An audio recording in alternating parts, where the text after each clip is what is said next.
Welcome back after the break. आप देख रहे हैं आज पाकिस्तान। वक्त हुआ है ज़ाब्ता हयात का, जो कि हमारा जुम्मे की मुनासबत से स्पेशल सेगमेंट होता है। मुख्तलिफ आपके सवालात हम तक पहुँचते हैं और यकीनन हम उसको शामिल गुफ्तगू करते हैं, उलमा इकराम से, मुफ्तियान से उसके बारे में रहनुमाई लेते हैं। आज हमारे साथ मौजूद हैं, मुफ्ती हैं, आप रिसर्च स्कॉलर भी हैं, मुफ्ती सईद ज़ैगम अली गर्देज़ी साहब। बहुत बहुत शुक्रिया ज़ैगम साहब हमारे साथ मौजूद होने के लिए। और आज जो हमारे पास इशू आया है, जो सब्जेक्ट आया जिसको हम डिस्कस करना चाहेंगे, वो है विरासत। अब विरासत में यकीनन अल्लाह ताला के बड़े क्लियर अहकामात हैं, कवानीन हमारे साथ मौजूद हैं कि किस रिश्ते की, किस नाते की क्या हुकूक हैं और आपके क्या फ़राइज़ हैं। लेकिन बहुत सारी चीज़ें लोगों में शक व शुबहात को पैदा करती हैं। मिसाल के तौर पे जो कुछ मैंने कमाया है वो अल्लाह ने मुझे मेरे नसीब से दिया है और अल्लाह की उसके अंदर रज़ा शामिल थी, लेकिन क्या इन चीज़ों के ऊपर मेरे अपने कोई इख्तियारात हैं। सवाल ये इस तरह पैदा होता है कि वालिदैन अगर ज़िंदगी में नाराज़ हो गए हैं तो क्या वो अपनी औलाद को अपनी जायदाद से आग कर सकते हैं, और अगर वो आग करते हैं तो भी हमने देखा है कि कोर्ट में मामला चले जाते हैं और इस चीज़ को चैलेंज कर दिया जाता है। इसी तरह हम ये भी जानना चाहेंगे कि इस्लाम में खुसूसी तौर पे वसीयत की क्या हैसियत है। अगर ज़िंदगी में कोई शख्स वसीयत कर जाए कि जी मैं अपना तमाम जो मालो ज़र है वो मैं फ़लाने शख्स के नाम करना चाहता हूँ, किसी ट्रस्ट को देना चाहता हूँ, तो हम देखते हैं कि कई ऐसे खूनी रिश्ते जो अल्लाह के अहकामात के मुताबिक उनको आपकी विरासत में हिस्सा मिलना चाहिए, वो भी कोर्ट का रुख करते हैं और कहते हैं कि नहीं जी इस वसीयत की कोई हैसियत नहीं है। तो आइए इन सवालात को ज़रा देखते हैं और ज़ैगम साहब से इस पर रहनुमाई भी हासिल करते हैं। मुफ्ती साहब, पहला सवाल यही है कि इस्लाम में वसीयत की क्या हैसियत है। बिस्मिल्लाहिर्रहमानिर्रहीम, अल्लाहुम्मा सल्ली अला मुहम्मद व अला आलि मुहम्मद व बारिक वसल्लम। बहुत शुक्रिया। इस्लाम से कबल ज़माने जाहिलियत में चूँकि विरासत का और वरसा को माल जो एक तरीक़ाकार उसके मुताबिक देने का कोई रिवाज नहीं था, तो इस्लाम ने इब्तिदान वसीयत को फ़र्ज़ फरमाया। कुरान करीम की आयत मुबारका भी है कि कुतिबा अलैकुम इज़ा हदरा अहदकुमुल मौत, कि तुम पर फ़र्ज़ फरमाया गया कि जब तुम्हारा इंतकाल हो तो तुम्हारे पास वसीयत होनी चाहिए। सहाबा इकराम अपने सराहने के नीचे वो वसीयतें रख के सोते थे कि अगर इंतकाल हो जाए तो वो किस किस को कितना माल हमारा मिलना है वो विरासत में वो जो एक वसीयत है उसके तहत उनको दिया जाए। तो इब्तिदाई इस्लाम में वसीयत ये फ़र्ज़ थी, एक मिजाज बनाया जा रहा था, आदत बनाई जा रही थी ताकि लोग वो अपनी ख्वाहिश ही के मुताबिक सही लेकिन वरसा के लिए माल ज़रूर वो उसके हिस्से करके जाएं और किसको कितना वो देना चाहते हैं ये वो क्लियर करके जाएं। तो अब वो एक आदत जब बन गई तो फिर उसको मनसूख फरमाकर फिर वसीयत के तमाम तफसीली अहकामात नाजिल फरमाए गए कि अब तुम्हारी पसंद नापसंद के मुताबिक नहीं होगा, बल्कि अल्लाह ताला ने फ़लाँ के लिए फ़लाँ हिस्सा रख दिया। जिस तरह बेटा है, बेटी है, वालिद है, बीवी है, शोहर है, इन सारे हिस्सों को अल्लाह ताला ने बयान फरमा दिया। सूरह निसा में अल्लाह ताला ने तफसील के साथ बयान फरमा दिया गया। तो ये सारी चीज़ें अल्लाह ताला ने बयान फरमाई, तो उसके बाद फिर वसीयत का जो हुक्म है वो मनसूख फरमाया गया। अब अगर कोई वसीयत करना चाहता है तो वारिसीन के लिए वसीयत नहीं होगी।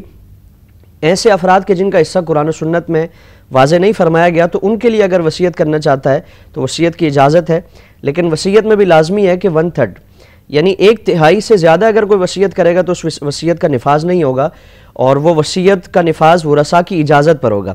यानी अगर तमाम वरसा इजाज़त देते हैं तो फिर उस वसीयत का निफाज किया जा सकता है, वरना वारिस ने अगर वसीयत की है किसी के बारे में जो उसका वरसा में से नहीं है, महरूम जो है उसके वरसा के अलावा है, तो 1/3 में उसकी वसीयत का निफाज किया जाएगा, चाहे वो दीनी इदारा हो, खैराती इदारा हो, या कोई उसके अजीज़ व अकारिब में उसके पोता पोती हों या कोई भी रिश्तेदार हो, तो 1/3 में उस वसीयत का निफाज किया जाएगा। बाकी जो भी माल बचेगा वो रसा में तकसीम कर दिया जाएगा। ज़ैगम साहब, मुझे बताइए आग करने की गुंजाइश है क्या इस्लाम में, कि अगर आपका ऐसा कोई वारिस है जिससे आप बहुत नाला हैं, आप उससे खाइफ हैं, तो क्या अपनी ज़िंदगी में मिसाल के तौर पर वालिदैन अपनी औलाद को अपनी जायदाद से, अपनी विरासत से आग कर सकते हैं?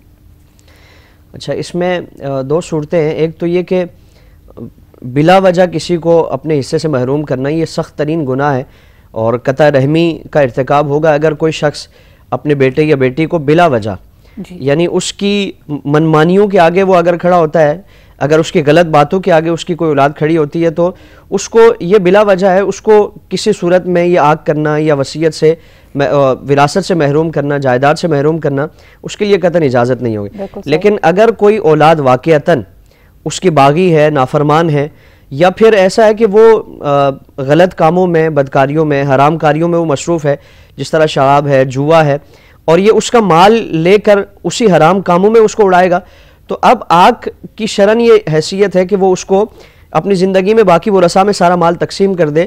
اب اس کے لیے ظاہر مال بچے گا ہی نہیں تو اس کے حصے میں نہیں جائے گا. لیکن اگر اس صورت میں بھی یعنی اگر جس طرح ہمارے ہاں قانونی ایک طریقہ کار کیا جاتا ہے, اخبارات میں اشتہار دے دیا, اس صورت میں اگر کسی کو آگ کیا اور مرنے کے بعد اس کا وارث کا کوئی بھی مال ہے تو اس شخص کو بھی, جس بیٹے یا بیٹی کو اس نے آگ کیا ہوا ہے, کیونکہ یہ شرعاً کوئی حیثیت نہیں ہے اس کی, تو اور مال اس نے چھوڑا ہے تو ورثاء میں جہاں دیگر بچوں بچیوں کو حصہ ملے گا اس کو بھی حصہ دیا جائے گا. بہت سارے سوالات ہیں, میں کوشش کروں گی کہ زیادہ سے زیادہ کو آپ کے سامنے رکھ سکوں. سب سے پہلا ایک اور جو ہمیں آن لائن سوال ریسیو ہوا ہے, اگر میاں بیوی کے درمیان علیحدگی ہو چکی ہو لیکن طلاق نہ ہوئی ہو اور ایسی صورتحال میں ہسبینڈ کا انتقال ہو جاتا ہے, تو کیا اس بیوی کا بھی حصہ بنے گا جو کافی عرصے سے علیحدہ رہ رہی ہے؟ اچھا, اگر طلاق نہیں ہوئی ہے تو ظاہر رشتہ ان کا باقی ہے, اور چاہے وہ سیپریشن ہی ہوئی ہو, الگ وہ رہتے ہوں, لیکن وہ رشتہ ان کے درمیان میاں بیوی کا قائم ہے تو اس کا حصہ ہے. اور اس کی دو صورتیں ہوتی ہیں کہ اگر شوہر کی اولاد ہے تو بیوی کو پھر 8واں حصہ ملے گا کل جائیداد کا, اور اگر شوہر کی اولاد نہیں ہے تو بیوی کو 4تھا حصہ ملے گا. تو دونوں صورتوں میں اگر طلاق نہیں ہوئی ہے, اگر طلاق ہوئی ہے تو ظاہر اس کا کوئی اس سے نہ تعلق ہے, نہ مالی اس سے تعلق ہوگا, نہ وراثت میں اس کے لیے کوئی حصہ ہے. اگر طلاق نہیں ہوئی ہے تو پھر یقیناً یہ دونوں صورتوں میں کوئی ایک حصہ اس کو ضرور ملے گا. لیکن طلاق واقع نہیں ہوئی ہے تو یقیناً ایسی خاتون کا حصہ بنے گا. اس کے علاوہ زیغم صاحب, آج کل بہت ساری جوان اموات ہم دیکھ رہے ہیں, مختلف سچویشنز اس کی بنتی ہیں اسٹریس یا حادثات کی وجہ سے. مجھے یہ بتائیے کہ مرحوم اولاد کی وراثت میں والدین کا حق ہوتا ہے, اور اگر ہے تو ان کا کتنا حصہ ہوگا؟ جی, اس میں والدین کا بھی حصہ ہے اور والدہ کا بھی حصہ ہے, والدین کا بھی حصہ ہے. تو اس میں بھی یہ صورت ہے کہ اگر وہ مرنے والا جو ہے تو وہ اس کے اگر اولاد ہے اور اگر اس نے کوئی اولاد چھوڑی ہے تو والدین کے لیے حصہ ہے, والدین کے لیے حصہ نہیں ہے اگر اس نے اولاد چھوڑی ہے, اور اگر اولاد نہیں چھوڑی تو پھر والدین کے لیے اس میں حصہ ملے گا. بالکل صحیح. آخری سوال چھوٹا سا, کہ وراثت کے معاملات میں اگر کوئی صلہ رحمی کی وجہ سے سمجھے کہ میری ضرورت کم ہے اور دوسرے کی ضرورت زیادہ ہے, اپنا حصہ چھوڑنا چاہے اور کسی اور وارث کو دینا چاہے تو اس کی اجازت موجود ہے؟ جی, اس میں اجازت یقیناً ہے.